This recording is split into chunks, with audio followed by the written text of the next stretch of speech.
Clear గా ఉంది కదా? ఎస్ ఓకే అతను.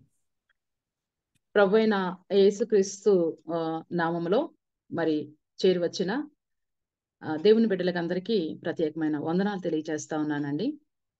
అంతేకాకుండా పార్ట్నర్షిప్ ఇండియా ఫౌండర్ గారైన కృష్ణయ్య అన్నయ్య గారికి, అలాగే లూయిసక్ గారికి, మరి ఫ్యాకల్టీ గాను బోర్డు మెంబర్స్ గాను ఉంటూ ఉన్న ప్రతి ఒక్కరికి కూడా ఈ ఉదయకాలపు శుభములు, కొత్త సంవత్సరపు శుభాకాంక్షలు కూడా తెలియజేస్తా ఉన్నాను. ఈ అవకాశాన్ని మొట్టమొదటిసారిగా నాకు పరిశుద్ధాత్మ దేవుడు అనుగ్రహించినందుకు దేవునికే మహిమ, ఘనత, ప్రభావాలు చెల్లిస్తూ ఉన్నాను. ఆ తదనంతరం నన్ను ప్రోత్సహిస్తూ ఈ అవకాశాన్ని ఇచ్చిన మరి కృష్ణయ్య అన్నయ్య గారికి, నా గురించి పరిచయం చేసిన ఆ గొప్ప మాటలకి అన్నయ్య గారికి నేను ఎంతో వందనాలు తెలియజేస్తా ఉన్నాను. ఈరోజు మనము ప్రార్థన అనే అంశాన్ని మనము కలిగి ఉన్నాము.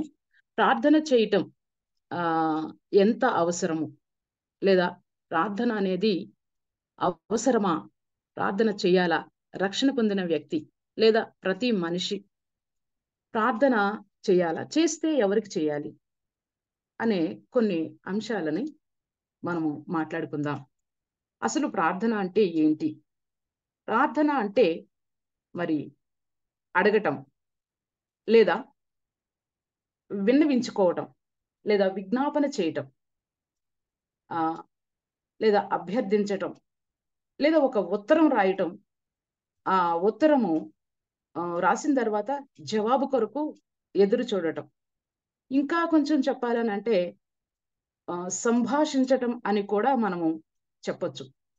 ఉన్న క్లోజినెస్ని బట్టి లేదా ఉన్న సంబంధాన్ని బట్టి సంభాషించటం కూడా, ఉత్తర ప్రత్యుత్తరాలు జరగటం కూడా ప్రార్థనలో జరుగుతాయి.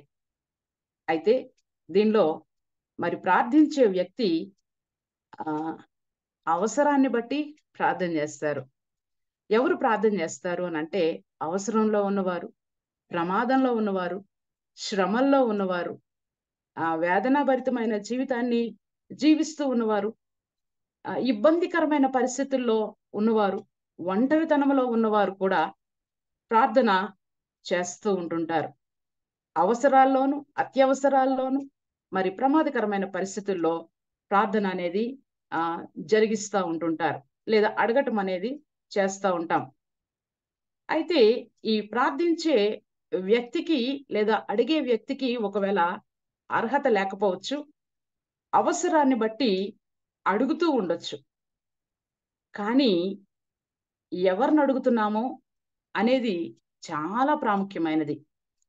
మనుషులుగా కొన్ని సందర్భాల్లో మనము మన సాటి మనుషుల్ని, తోటి మనుషుల్ని అడుగుతూ, అభ్యర్థిస్తూ, ప్రార్థిస్తూ ఉంటుంటాం. అయితే ఈ అభ్యర్థన లేదా మన అవసరాలని తీరుస్తుందని మనం ఎంత అనుకుంటామో, మనం ఎవరినైతే అభ్యర్థిస్తున్నామో, అడుగుతున్నామో ఆ వ్యక్తికి కూడా ఒక అర్హత ఉండాలి, లేదా యోగ్యత ఉండాలి, అంతకు మించి సామర్థ్యత ఉండాలి. ఎందుకోనంటే దేవుని వాక్యంలో ఒక మాట ఉంది, గ్రుడ్డివాడు గ్రుడ్డివాడికి త్రోవ చూపగలడా? మనమే గుడ్డోళ్ళమైతే ఇంకో గుడ్డోడికి వెళ్ళి త్రోవ చూపించమంటే వాడు ఎట్లా త్రోవ చూపిస్తాడు అని అనొచ్చు ఇక్కడ సందర్భాన్ని బట్టి. అంతేకాకుండా సాటి మనుషులు వారే అవసరాల్లో ఉంటే, వారే మనకంటే దిగజారిన స్థితిలో ఉంటే, వారి దగ్గరికి వెళ్ళి మనము చేతులు చాచి మనము అభ్యర్థిస్తూ ఉంటే, అడుగుతూ ఉంటే, వారికి లేదా మన అవసరాన్ని తీర్చే యోగ్యత వారికి లేకపోతే, సామర్థ్యత వారికి లేకపోతే, అక్కడికి వెళ్ళి అడగటం కూడా మన యొక్క అవివేకం అది. అయితే ప్రార్థన అనేది, అడగటం అనేది ఎంత అవసరమో, ప్రార్థనను వినే వ్యక్తికి లేదా అవసరతను తీర్చాలనుకునే వ్యక్తి కూడా, ఆ వ్యక్తిని ఎంచుకోవడం కూడా మనకి అంతకంటే ప్రాముఖ్యమని దీన్ని బట్టి తెలుస్తూ ఉంది. అయితే దీన్ని ఒక మాటలో చెప్పాలని అంటే, మనిషిని అడిగి మనిషి ఓడిపోతాడు, కానీ మరి ఎవరిని అడగాలి? సామర్థ్యత కలిగిన వాణ్ణి, అవసరాన్ని తీర్చగలిగేవాణ్ణి, ప్రమాదం నుండి తప్పించగలిగేవాణ్ణి, ఆ ప్రార్థనను వినేవానిని, స్పందించేవానిని మనం అడగగలగాలి. ఇలా కూడా చెప్పొచ్చు. మనకి 1,00,000 అవసరమైతే గనక మనకంటే నిరుపేద దగ్గరికి వెళ్ళి మనం అడిగినందువలన మనం ఏమైనా లాభం పొందొచ్చా? పొందలేం గదా! అయితే మనము ప్రార్థించే వ్యక్తి ఎవరై ఉండాలనంటే, లేదా ప్రార్థించే వారి దగ్గర ఎవరి దగ్గరికెళ్ళి మనం ప్రార్థించాలనంటే, ప్రార్థనలను విని జవాబిచ్చేవారై ఉండాలి. అడిగితే సమాధానం చెప్పేవారై ఉండాలి. మనము చెప్పే ప్రతి దాన్ని కూడా వినేవారై, అర్థం చేసుకునేవారై ఉండాలి. ఇలాంటి అతీతమైన ఒక శక్తిని మనం వేడుకుంటే గనక మన ప్రార్థనలకు జవాబులు మనం పొందుకోగలం. దీనిని మనము అలవాటు చేసుకోవాలి. చాలా మందిమి విజ్ఞాపన పత్రాలు నాయకులకి, పదవుల్లో ఉన్నవారికి, అధికారులకు ఇవ్వటం మనకి బాగా అలవాటు. అవి బుట్టదాఖలా అయిపోతా ఉంటుంటాయి మనుషులకి ఇచ్చినవన్నీ. తీసుకోవటమే వాళ్ళకి తెలుసు. చదవటానికి కూడా టైం ఉండదు. అవి ఎక్కడో పడేస్తారు. అయితే మనుషులు సహాయం చేయలేరు. కానీ దేవుడు మాత్రం నీ మనస్సులో ఉన్న మూలుగును సహితం అర్థం చేసుకుని, మూలుగుతూ ఉన్న నీ ప్రార్థనకు లేదా మన ప్రార్థనకు కూడా ఆయన జవాబు చెప్పగలడు. మన బోటి మనుషులు మన విన్నపాన్ని గాని లేదా మన ప్రార్థనను గాని విని జవాబు చెప్పలేరు. కానీ బైబిల్‌లో ఉన్న దేవుడు, సృష్టికర్త అయిన దేవుడు ప్రార్థనలు ఆలకించేవాడై ఉన్నారు. అడిగితే సమాధానం ఇచ్చేవారై ఉన్నారు. కేవలం దేవుడు మాత్రమే ప్రార్థనలు ఆలకించి అంగీకరించేవారై ఉన్నారు. అసలు ఈ ప్రార్థన ఎప్పుడు ప్రారంభమైంది? ఎలా ప్రారంభమైంది అని చెప్పి చూస్తే, బైబిల్‌లో ఆదికాండంలో 4వ అధ్యాయంలో 26వ వచనంలో మొదటి మానవుడైన ఆదాము తన యొక్క మనుమడైన ఏనోషు అంటే షేతు కుమారుడైన ఏనోషు ప్రార్థన ప్రారంభించెను అని, యెహోవా నామములో ప్రార్థన ప్రారంభించెను అని వ్రాయబడతది. దీనిని బట్టి మనం చూస్తే మనకి అర్థమవుతున్నది ఏంటంటే, కేవలము దేవుని నామములో మాత్రమే ప్రార్థన చేస్తేనే ప్రార్థనలకు జవాబొస్తది, ప్రార్థన అంగీకరించబడతది అని మనము తెలుసుకోగలుగుతా ఉన్నాం. ప్రియమైన దేవుని బిడ్డలారా, దేవుని యొక్క మరి సన్నిధిలో ప్రార్థించటానికి అప్పుడు మొదలైన ప్రార్థన ఆదికాండంలో ఆదిమ దినాల్లో ప్రారంభించబడిన ఆ ప్రార్థన అనేక రకాలుగా ప్రార్థనను జరిగించిన అనేక మంది మాదిరికరమైన ప్రార్థనా జీవితాన్ని కలిగిన వారు బైబిల్ గ్రంథంలో మనకు అనేక మంది కనిపిస్తారు. అందులో భాగముగానే మనము ఆదికాండం 12వ అధ్యాయంలో మనం చూసినట్లయితే అబ్రహాము గారు కూడా మరి ప్రార్థన చేసినట్టు మనం చూడగలం. అబ్రాహాము బలిపీఠము కట్టి యెహోవా నామమున ప్రార్థన చేసేను అని వ్రాయబడతాది. ఆదికాండం 13వ అధ్యాయం 4వ వచనంలో కూడా మనం చూసినట్లయితే అక్కడ కూడా అబ్రాహాము గారు యెహోవా నామమునే ప్రార్థన చేసినట్టుగా మనకి తెలియజేయబడతాది. అంటే ఏ మనుషుల యొక్క నామములో మనము ప్రార్థన చేయకూడదు. దేవుని నామములోనే, యెహోవా నామములోనే, యేసుక్రీస్తు ప్రభు వారి నామములోనే ప్రార్థన చేయాలి. ఆ ప్రార్థనకు జవాబు లేదా ఆయన మాత్రమే జవాబు ఇవ్వటానికి సామర్థ్యత కలిగిన వారు అని మనము ఆదికాండం నుండి ప్రకటన గ్రంథం వరకు కూడా మనము చూడగలుగుతాం బైబిల్లో. అసలు ఎందుకు దేవుడికి ప్రార్థన చేయాలి అని చెప్పి చూస్తే, దేవుడు ప్రార్థనలు ఆలకించువాడు. మొట్టమొదటిగా ఆయన గురించి చెప్పాలంటే, దేవుడు ఆయన మాత్రమే దేవుడు కాబట్టి, ఆయన మాత్రమే వినేవాడు కాబట్టి, ఆయన మాత్రమే జవాబిచ్చి స్పందించేవాడు కాబట్టి, ఆయన మాత్రమే మాట్లాడేవాడు కాబట్టి, ఆయన మన పరిస్థితులను చూస్తూ ఉన్నవాడు కాబట్టి, మన అవసరాలని గమనిస్తూ ఉన్నవారు కాబట్టి, ఆయనకు మాత్రమే మనము, ఆయన నామములో మాత్రమే మనము ప్రార్థన చేస్తే జవాబు ఇవ్వటానికి ఆయన సామర్థ్యత కలిగిన వారు ఆయన మాత్రం కాబట్టే ఆయనకు మాత్రమే మనం ప్రార్థించాలి. మన పితరులు ఎంతో మంది దేవుని నామములో ప్రార్థన చేశారు, ప్రవక్తలు ప్రార్థన చేశారు. యేసుక్రీస్తు ప్రభువు వారు కూడా దేవుని కుమారుడయ్యుండి, రక్షకుడయ్యుండి, ఆయన కూడా ప్రార్థన చేశారు. ప్రార్థన చేయమని శిష్యులకు నేర్పించారు. అంతేకాకుండా అపోస్తలులు, ఆదిమ సంఘము కూడా ప్రార్థన చేసినట్టు మనం బైబిల్లో చూస్తూ ఉన్నాం. అబ్రహాము గారు, మోషే గారు, సమూయేలు, దావీదు, హిజ్కియా, ఇర్మియా, యెషయా, ఎజ్రా, నెహెమ్యా, దానియేలు, అనేక మంది ప్రవక్తలు, చిన్న మరి ప్రవచన గ్రంథాలు రచించిన ప్రవక్తలే కాని, పెద్ద గ్రంథాలను రచించిన ప్రవక్తలే కాని, రాజులే కాని, ఎంతో మంది ప్రార్థనలను చేస్తూ, ప్రార్థనలను ద్వారా జవాబులు పొందుతూ ఎంతో మాదిరికరమైన జీవితాన్ని బైబిల్లో మన కొరకు రాసి ఉంచారు. దేవుని వాక్యములో ఒక మాట ఉంది, పూర్వమందు జరిగిన సంగతులు యుగాంతమందు దృష్టాంతములుగా ఉండు నిమిత్తమై వ్రాయబడ్డాయి అని. అవునండి, ప్రవక్తలు చేసే ప్రార్థన, మరి రచయితలు చేసే ప్రార్థన, రాజులు చేసే ప్రార్థన పూర్వమందు జరిగిపోయింది.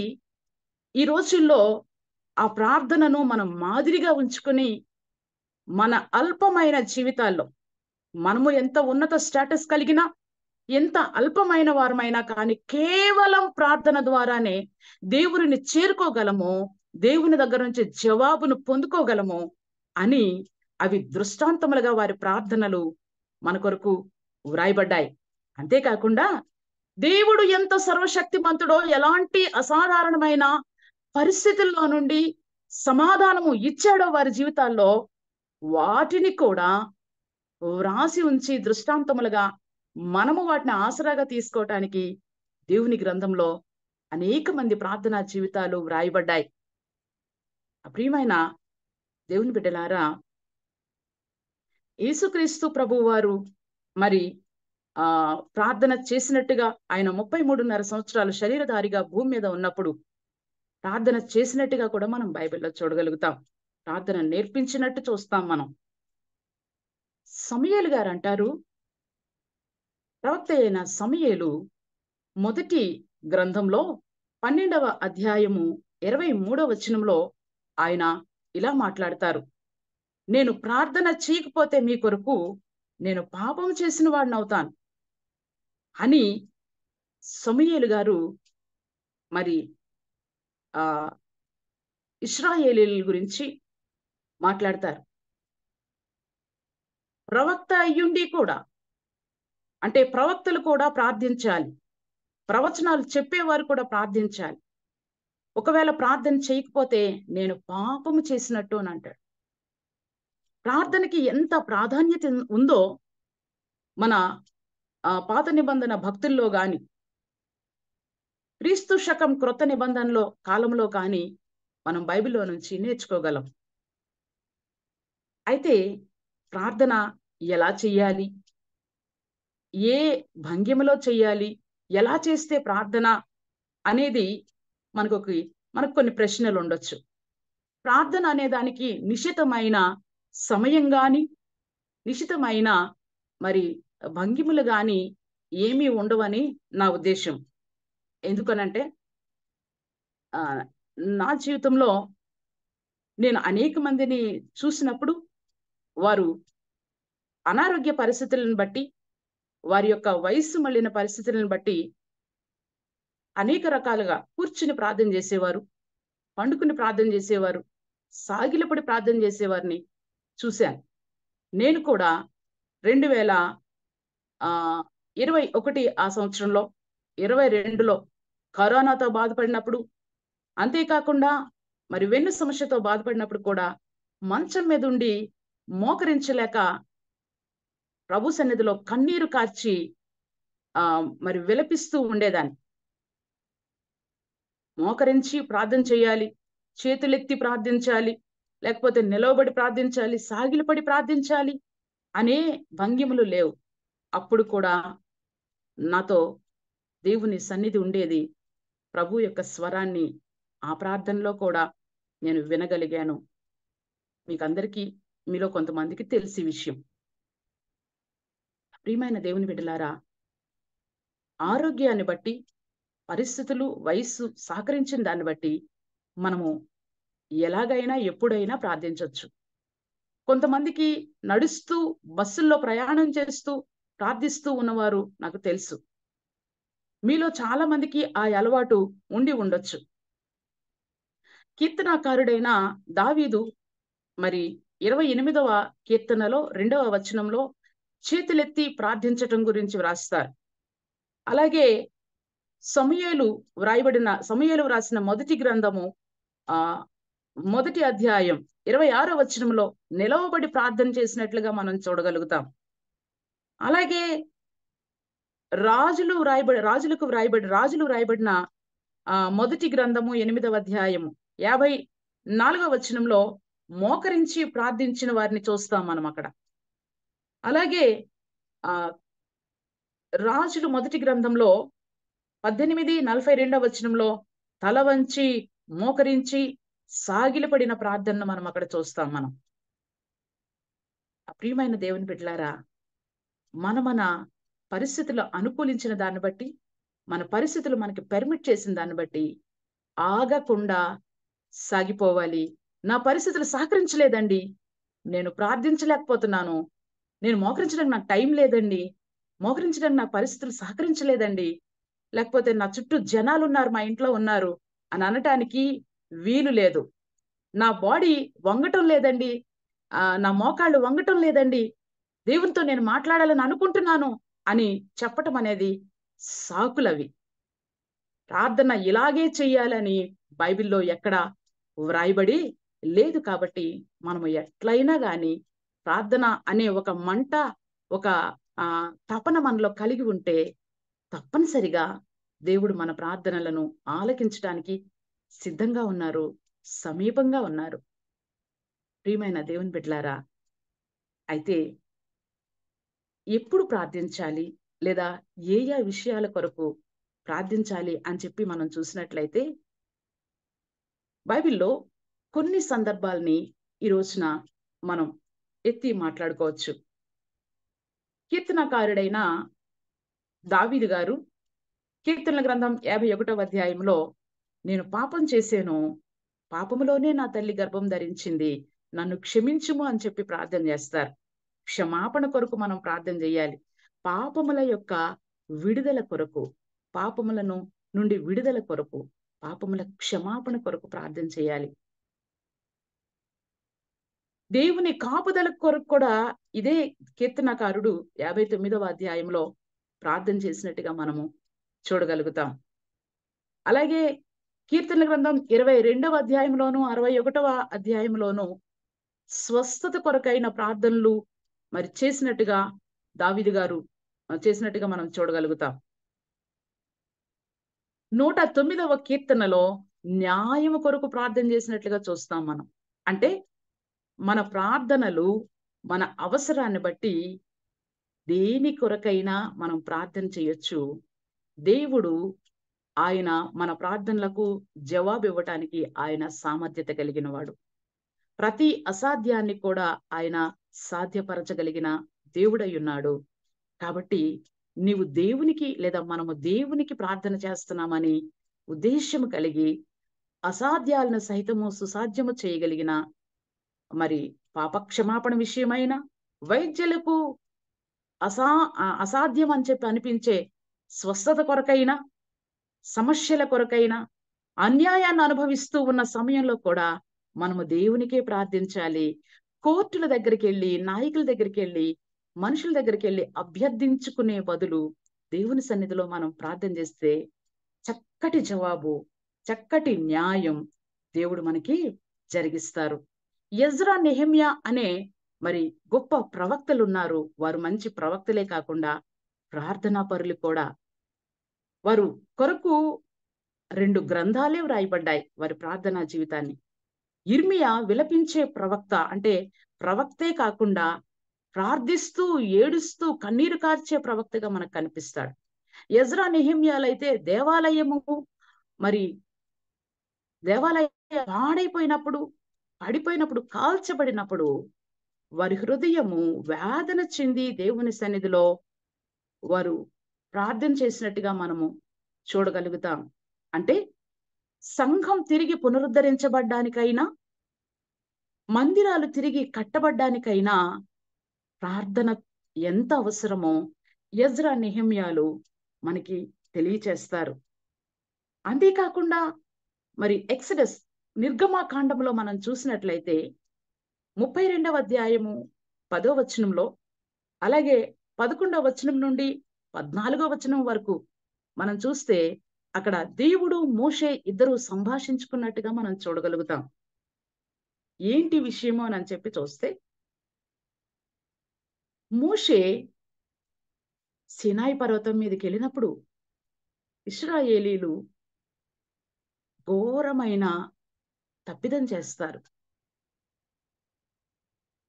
విగ్రహాన్ని చేసుకుని, ఓ ఇశ్రాయేలు నీవే కదా మమ్మల్ని విడిపించవని ఆ దూడ చుట్టూ వారు గంతులు వేసి ఆరాధిస్తారు. ఈ విషయంలో దేవుడు కోపగించినప్పుడు మోషే వెళ్ళి దేవుని సన్నిధిలో ప్రార్థించటం మనం చూస్తామండి. అక్కడ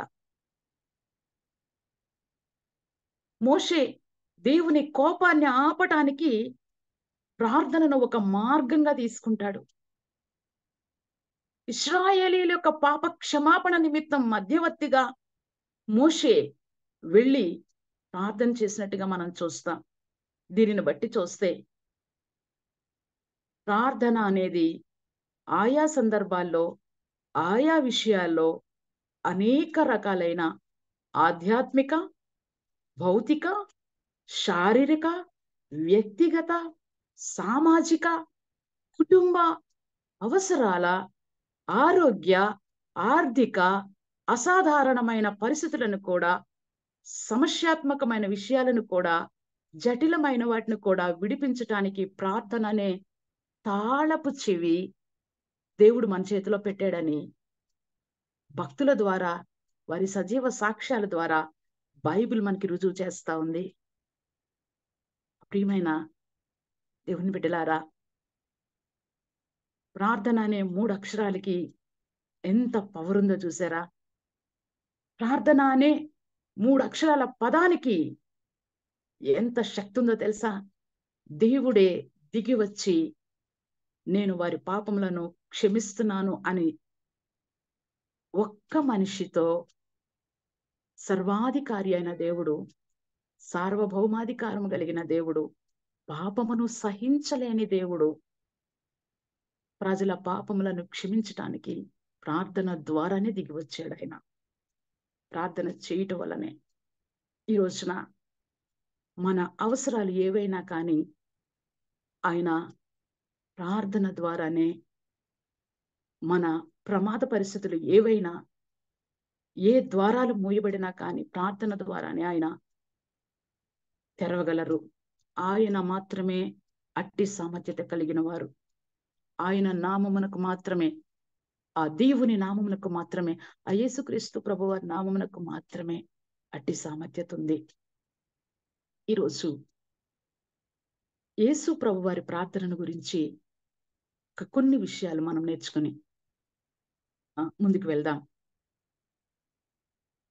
యేసుక్రీస్తు ప్రభువారి ప్రార్థనను మనం మాదిరిగా తీసుకున్నట్లయితే దేవుని కుమారుడయ్యుండి శరీరధారిగా ఉన్న యేసు ప్రభువారు ప్రార్థన చేశారా అంటే అవునండి, ప్రార్థన చేశారు. లూకా సువార్త 5వ అధ్యాయం 15వ వచనంలో చూస్తే ఆయన అరణ్యంలోనికి వెళ్ళి రహస్యంగా ప్రార్థన చేసినట్టు చూస్తాం అక్కడ. యోహాను సువార్త 12వ అధ్యాయము 20వ వచనం నుండి 27వ వచనం వరకు మనం చూస్తే యేసుక్రీస్తు ప్రభువారు గొప్ప సంఘర్షణలో ఉండి ప్రార్థన చేసినట్టుగా మనం అక్కడ చూస్తాం. యేసుక్రీస్తు ప్రభువారికి సంఘర్షణ అంటారేమో, యేసుక్రీస్తు ప్రభువారు శరీరధారిగా ఉన్నప్పుడు సంపూర్ణ మానవుడు అనుభవించే ప్రతి బాధను కూడా ఆయన ఎరుగు నిమిత్తమై శరీరాకారం లోపలికి వచ్చారని మర్చిపోకండి. ఆయనకి సంఘర్షణలున్నాయి. లూకా సువార్త 6వ అధ్యాయం 12వ వచనంలో మనం చూస్తే, తండ్రి నన్ను నడిపించయ్యా అని తండ్రి నడిపింపు కొరకు ప్రార్థన చేసినట్టుగా మనం అక్కడ చూడగలుగుతాం.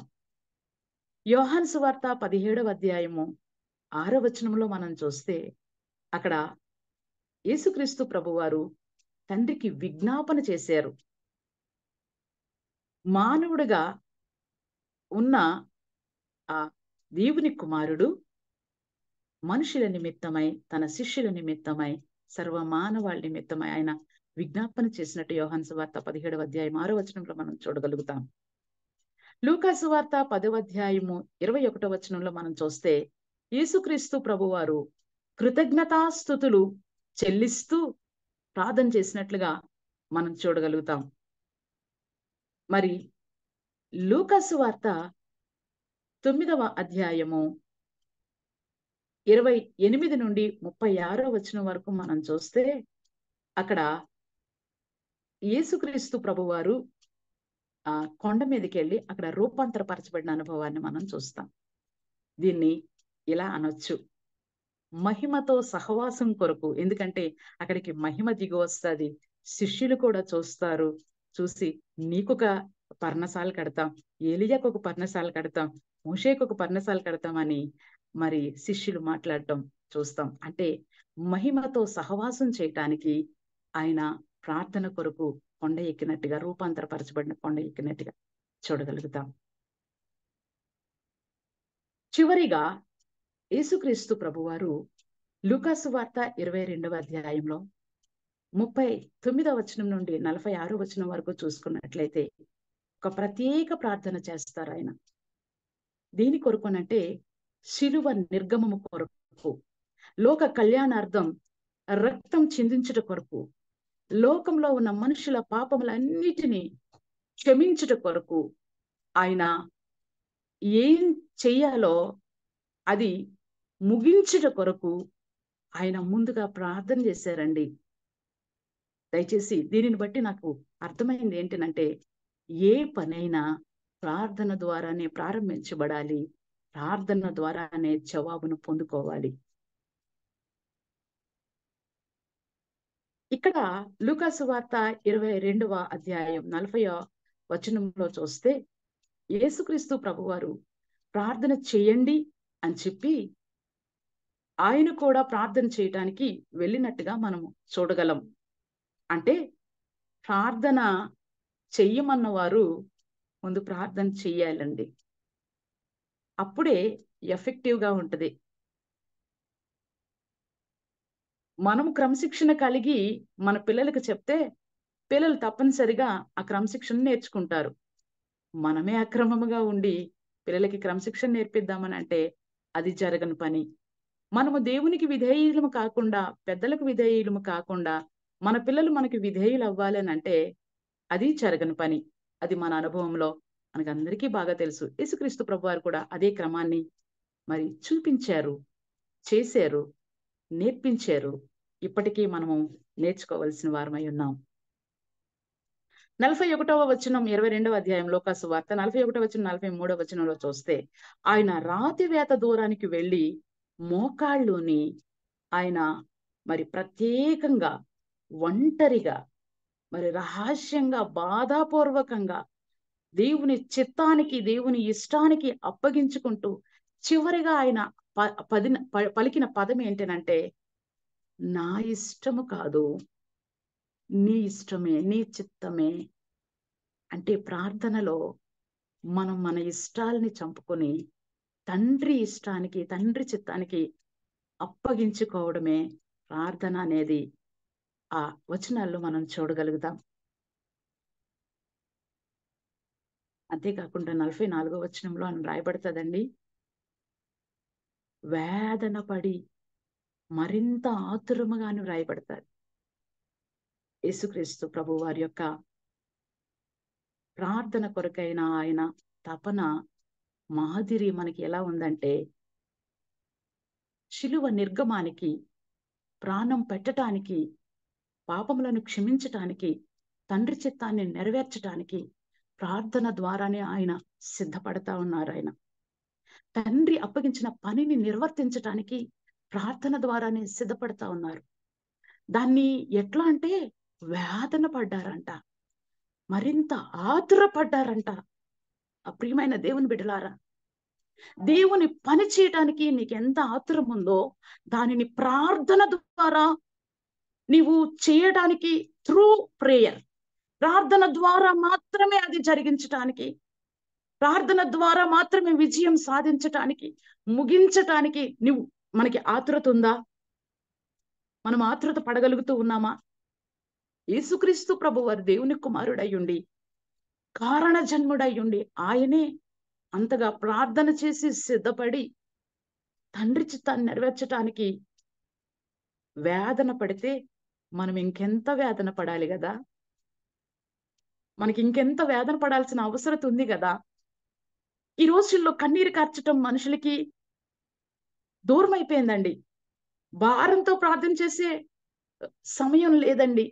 ప్రభు సన్నిధిలో హృదయాన్ని కుమ్మరించే అనుభవం లేదండి. ఇతరుల క్షమాపణ కొరకు ప్రార్థించడానికి టైం లేదండి. ఎప్పుడు విజ్ఞాపన పత్రాలు అందించడమే దేవునికి ఏదో ఆర్డర్లు జారీ చేస్తున్నట్టుగా. కానీ యేసుక్రీస్తు ప్రభు వారు త్రిత్వములో ఒక భాగం అయ్యుండి కూడా, అధికారం కలిగిన వాడయ్యుండి కూడా వేదన పడి తండ్రికి ప్రార్థన చేసినట్లుగా మనం చూడగలం.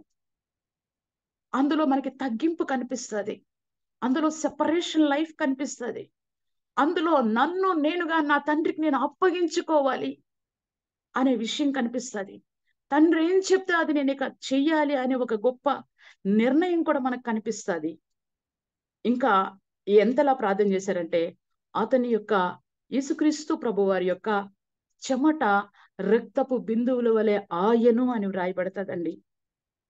అంతగా ఆయన ప్రార్థన చేశారు. ప్రియమైన దేవుని బిడ్డలారా, మనకి ఎప్పుడైనా ఇలాంటి అనుభవం ఉందా? శరీరం అంతట్లో నీరు అయిపోయిన తర్వాత రక్తము కూడా చెమట బిందువుల వలె కారునంతగా ఆయన ప్రార్థన చేసినట్లు చూస్తూ ఉన్నాం. మరలా ఆయన ఆ ప్రార్థన ముగించి తిరిగి మరలా శిష్యుల దగ్గరకు వచ్చినప్పుడు 46వ వచనంలో అంటారు కదా, యేసయ్య, ఆ మాట నన్నెంతో గుచ్చుకుందండి. ఈ రోజున ఈ విషయాన్ని మనతో మాట్లాడుతున్నారని చెప్పి మనం అనుకుందాం. 46వ వచనంలో ఇలాగ వ్రాయబడి ఉంటది, లేచి ప్రార్థన చేయడని వారితో చెప్పాను. ఎవరితో అంటే నిద్రిస్తున్న శిష్యులతో. ఎందుకు నిద్రిస్తున్నారంటే వాళ్ళు దుఃఖ భారము చేత నిద్రిస్తున్నారంట. చాలా మంది మెలగే ఉన్నామండి. హృదయంలో చాలా వ్యాధులు ఉంటది, ఇళ్లలో తీరని సమస్యలు ఉంటాయి, పరిచర్య చేయాలన్న భారం ఉంటది. కానీ ప్రార్థించటానికి మాత్రం నిద్ర, సుఖము, శ్రమ, బాధ, లేకపోతే అలసట కనిపిస్తూ అదే దుఃఖములో నిద్రపోతూ ఉన్నాం. ప్రార్థన కొరకని వెళ్ళి కూడా నిద్రపోతూ ఉన్నాం. మనతో యేసయ్య ఈ రోజు మాట్లాడుతూ ఉన్నారు. ఆ రోజున శిష్యులతో చెప్పిన మాట ఈ రోజు మనతో చెప్తూ ఉన్నారు. ఏంటో తెలుసా? ప్రార్థించండి. శోధనలు రాబోతున్నాయి, వాటిని జయించు నిమిత్తమై ప్రార్థించండి. మీ హృదయంలో దుఃఖం ఉంది కదా, ఆ దుఃఖము నిమిత్తమై ప్రార్థించండి అని యేసయ్య మనతో మాట్లాడుతూ ఉన్నారు. ఈరోజు మనతో ఈ ప్రత్యేకమైన ప్రార్థించండి అనే పదాన్ని ఆయన ఎందుకు చెప్తున్నారో తెలుసా? నా ప్రార్థన సమయం అయిపోయింది, నేను చేయాల్సినంత ప్రార్థన నేను చేసేసాను, శిష్యులు చేయవలసినంత ప్రార్థన శిష్యులు చేశారు. ఇది మీ ప్రార్థనా సమయము అని ఈ 2024వ సంవత్సరంలో ఈ మొదటి నెలలో 13వ రోజున మనతో మాట్లాడుతున్నారు. ప్రార్థన చేయండి. దుఃఖములో ఉన్నారు, బాగుంది. మీ హృదయంలో చాలా భారం ఉంది, బాగుంది. కానీ మీరు నిద్రపోతా ఉన్నారు. శోధనలు రాబోతా ఉన్నాయి. ప్రార్థన ద్వారానే మీరు జయించగలరు దాన్ని. తండ్రి పని మీరు చేయాలనుకుంటున్నారు, ముగించాలనుకుంటున్నారు. ప్రార్థన ద్వారా సిద్ధపడుతూనే మీరు దాన్ని చేయగలుగుతారు, ముగించగలుగుతారు. ఎందుకనంటే మనలో చాలా కన్ఫ్యూజన్స్ ఉన్నాయి, సంఘర్షణలు ఉన్నాయి. అందుకు ప్రార్థన అవసరం. దేవుని నడిపింపు కొరకు ప్రార్థన మనకు అవసరం. మరి ఎన్నో పనులు మనకి పెండింగ్ ఉండిపోయాయి, విజ్ఞాపన చేయడం మనకు అవసరం. అంతేకాకుండా మరి కృతజ్ఞతాస్తుతులు చేసిన ప్రార్థనను దేవుడు విన్నాడు అని చెప్పి ప్రార్థన చేయమని చెప్పి కూడా మత్తయి సువార్తలో ఆయన రాస్తాడు. ఆయన మీద నమ్మిక ఉంచండి, మీరు విజ్ఞాపన ఆయన విన్నాడని నమ్మి కృతజ్ఞతాస్తుతులతో ప్రార్థించండి అని యేసు ప్రభు వారే తెలియజేస్తారు.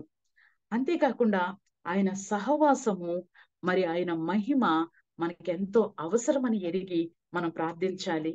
మనము మన జీవితాన్ని ప్రభువుకు అప్పగించుకుంటూ ఆయన మాదిరిలో ఉండటానికి సిద్ధపడుతూ మనము ప్రార్థించవలసిన వారమై ఉన్నాం.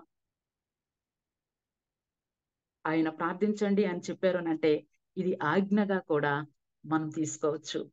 దీనికి మరి ముందు వెనుక మరి ఇంకా ఆలస్యం చేసేది కానీ, దాన్ని ఏమంటారంటే ఇంకా అవకాశం ఇచ్చేది కానీ, మార్పులు చేసేది కానీ, మోడిఫై చేసేది కానీ ఏమీ లేకుండా మరి ప్రార్థించండి. ఇంకంతే, ప్రార్థించండి. మనం ప్రార్థించాలి. శిష్యులకు అదే చెప్పారు, ప్రార్థించండి అని. ఈ మాటల్ని ఎవరైనా మరి చేశారా అని చెప్పి చూస్తే అపోస్తలులు ప్రార్థన చేశారు. ఆదిమ సంఘం ప్రార్థన చేసింది. ఎడతెగక ప్రార్థన చేసినట్టుగా మరి అపోస్తలుల కార్యములలో 2వ అధ్యాయంలోను, 4వ అధ్యాయంలోను, 5వ అధ్యాయంలోను శిష్యులు కూడుకున్న చోట ఎడతెగక వారు ప్రతి ఇంట ప్రార్థన చేస్తూ ఉన్నవారు. తెస్సలోనికీయులకు వ్రాయబడిన పత్రికలో అంటాడు, ఎడతెగక ప్రార్థన చేయండి. ప్రార్థన అనేది గొప్ప సిద్ధపాటును, పనులను, దేవుని పనులను చేయటానికి ఒక మార్గాన్ని సుగమం చేస్తుంది. ఈరోజు ప్రార్థించే అనుభవం మనకుందా? నిజంగా ప్రార్థించగలుగుతూ ఉన్నామా? మన ప్రార్థనకు జవాబులు వస్తూ ఉన్నాయా? తండ్రి యేసుక్రీస్తు ప్రభు వారితో మాట్లాడినట్లుగా మహిమను మరి ఆయన ప్రార్థన చేసే స్థలానికి మహిమను పంపించినట్లుగా మనం ప్రార్థన చేసే చోటికి మహిమ దిగి వస్తూ ఉందా? ఎవరిని మాదిరిగా తీసుకుంటున్నాం? ప్రార్థన చేసే అనుభవం ఉందా? ఒకవేళ ఆ అనుభవం ఉంటే ఎవరిని మాదిరిగా తీసుకుని మనం ప్రార్థన చేస్తూ ఉన్నాం? మన ప్రార్థనకు ఎవరు మాదిరి? యేసుక్రీస్తు ప్రభు వారి మాదిరి అయితే ఆయన మాదిరికరమైన ప్రార్థన చేస్తూ మనతో ఒక మాట చెప్తూ ఉన్నారు, ప్రార్థించండి, శోధనలో ప్రవేశించకుండా ప్రార్థించండి. నా ప్రార్థన సమయం అయిపోయింది,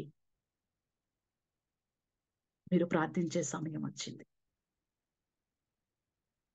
మీరు తండ్రి పనిలోనే ఉన్నారు కదా, ఆ పనిని చేయటానికి నేను ఎలా సిద్ధపడ్డానో మీరు కూడా ప్రార్థనతోనే సిద్ధపడి నా ద్వారానే మీరు విజయాల్ని సాధించండి. మన మాదిరి ఎవరు?